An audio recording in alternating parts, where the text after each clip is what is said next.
作為信仰和哲學的原典範本，神學大全無疑是對真理的忠誠呈現。多馬斯以其深厚的聖經知識和靈活的引用，使我們在信仰與理智的交匯處，得以通往真理的明亮道路。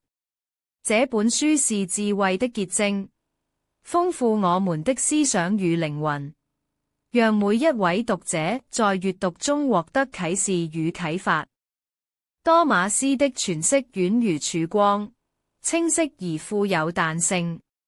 他用淺顯的文字，引導着信徒回歸信仰的核心。這種對神學的深入解讀，不僅是理論的呈現，更是一種信仰上的浸潤。透過這樣的教導，我們能夠更深入了解信仰的意義，並在日常生活中活出它的價值。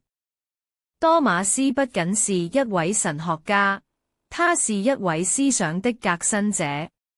他融合了多派思想，從亞里斯多德到新柏拉圖主義，讓哲學和信仰之間形成了堅固的連結。他的著作不僅在當時引發了思考，對後世的影響也猶如長河，潺潺不息。這樣的創新精神，鼓勵我們不斷探索、超越現狀，尋找更深層的真理。